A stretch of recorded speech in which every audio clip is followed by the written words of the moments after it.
Welcome back to another video. So this week we're going to go through molting in shrimp. So I'm going to cover what causes good molting, what causes bad molting, supplements you can use, and go through every cycle of the molt and explain why it happens, why it goes wrong, and just give you a bit of an inside analysis from what I personally look for and what I do. Because a lot of people ask me questions about molting, so I thought if I put everything into one video, it'll be nice and easy to follow on. I'll start off with why shrimp molt. So shrimp molt to grow, essentially. So every time a shrimp outgrows its shell, it needs to molt its exoskeleton, and then a new shell's underneath. So when a shrimp is much younger in the shrimplet stage, they molt very frequently. And as they get older, they molt less frequently. And then you'll notice when a female, adult female molts, she gets buried quite easily because that's the only time they can breed, is when the exoskeleton of the underneath molt is very fresh within the first 24 hours before it hardens up. So molting is really critical for shrimp, especially in the shrimplet growth phase, because they're molting much more frequently. And then as they get to adults, they're molting every month, around about a month, depending on water temperature and other factors. But shrimp molting is very stressful for the shrimp. It requires a lot of energy, and you need to make sure the exoskeleton, or the molt or the shell of the shrimp, is in very good condition. So you need to have very good KH, GH, stable water, feed a lot of calcium, give them good protein, because if any one of those factors is out, it causes the molt to not go so well, and that can lead to death. And what people often see is, or they call the white ring of death, is when the molt process has tried to happen, and for whatever one of those reasons it hasn't happened, and the molt doesn't come off or breaks in the wrong spot. The shrimp either gets trapped or the molt comes off, but it doesn't come off all in one piece. So I'll just break down every process in this video and go through it, and that way you can be more informed. So this is what a molt actually looks like. So this is a perfect example of a molt. You can see that it's all nice and clear, uniform color. You can see where it's broken between the carapace and the head, very defined. It's all come out in one piece. You can see all the legs. This is what a perfect example of a molt looks like. So when people see these in their tank, they often think there's a dead shrimp, but it's not. It's just a shrimp that has molted.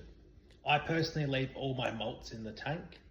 That way the shrimp can reabsorb them and eat all the minerals that within the molt. It's very important to do that. Otherwise, you have to add additional supplements to the tank as well.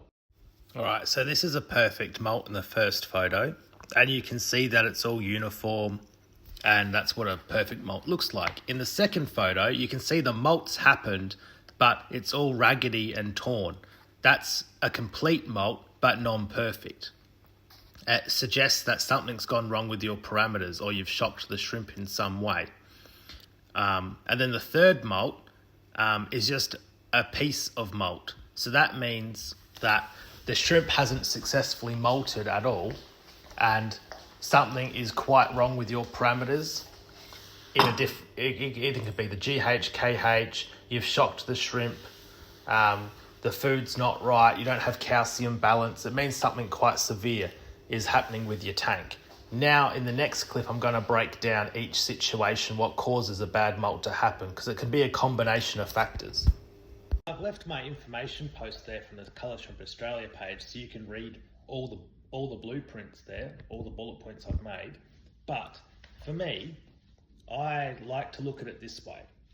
Step 1 is to test your GH and KH. Are they stable? Has it changed since the last time you tested it? Have you done a water change recently? Because that could have fluctuated the GH and KH values. If you haven't done a water change and your GH and KH was in the same parameter range, then I wouldn't suggest it's that. Then I'd move on to, well, if you have done a water change recently, that could be a reason why you're having some bad molts.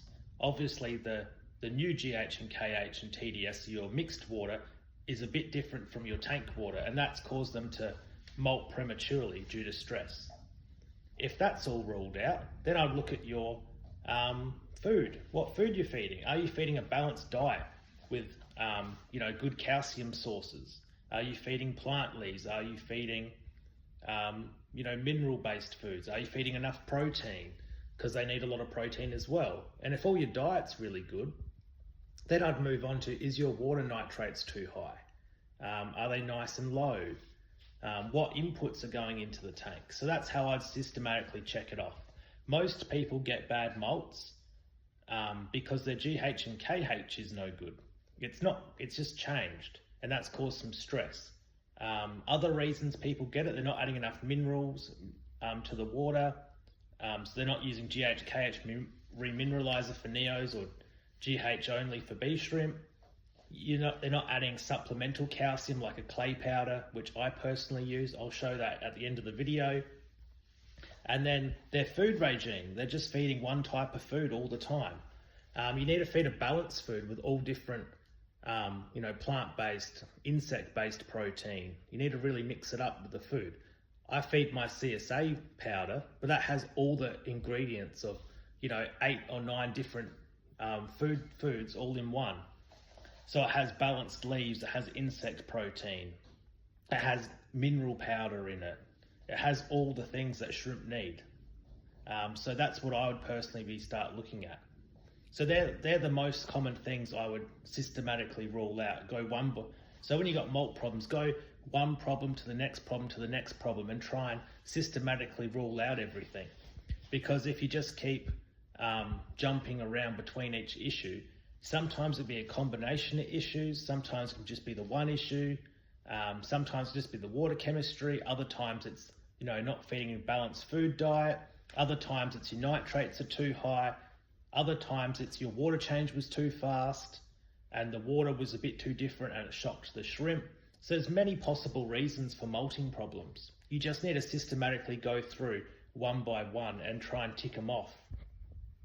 So now that we've discussed what causes molting problems, I'm going to go through the ways to try and fix it or help it. So number 1, make sure you're feeding a very balanced diet. I personally feed my CSA food, which has 23 different ingredients, and that incorporates many different foods all into the one. So instead of buying Shrimp King Complete, Shrimp King Protein, Shrimp King Baby, and Shrimp King Mineral Food, which would be 4 different foods, I just take all the same balanced ingredients and put it into the one daily food for myself. That way my shrimp are never missing out on certain aspects of the food. And then I add clay powder as well. So I'll show you that in the next clip. But I think if you've got molt problems, be really systematic with it. And first thing is to test your GHKH, but also adding clay powder I think is very beneficial. The reason I use clay powder, it gives a very good source of bioavailability of calcium. So instead of absorbing it, they eat it. They eat the clay powder, and that goes into the shell. So I'll show you that now, what clay powder I use.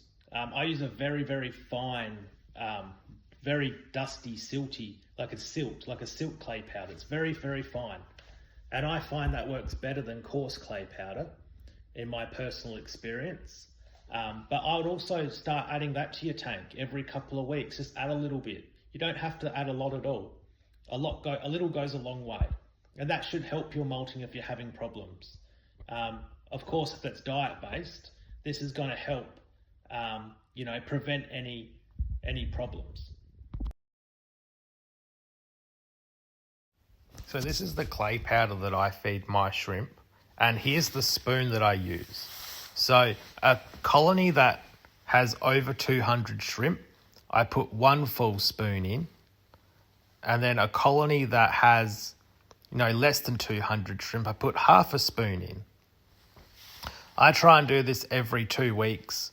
It really depends on the levels that I have in the tank and how I'm observing everything. But as you can see, though, it's very fine. It's very, very fine. I personally blitz it up in a blender to make it a very fine silty type of clay. I find that works really well.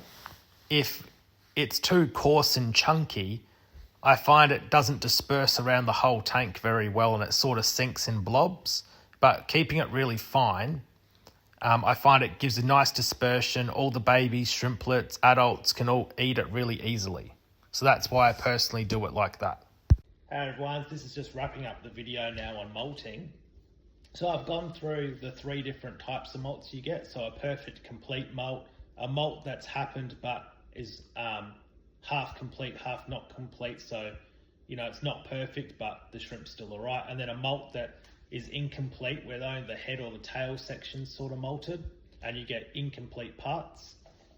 I've gone through what causes bad malting. So we've gone through GH and KH parameters. We've gone through fluctuations of the tank, too fast a water change, high nitrates, improper food schedule, and then we've also gone through minerals.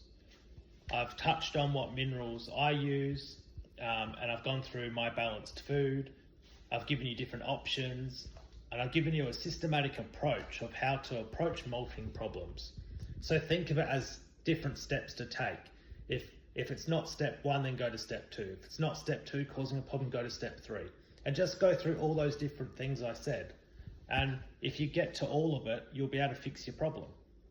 Don't just panic and start trying to change every parameter to do with the tank. Just go through one parameter one by one, test it, evaluate it, and see if it's that. That's what I recommend to do. But hopefully you enjoy the video, and I'll catch you in the next one.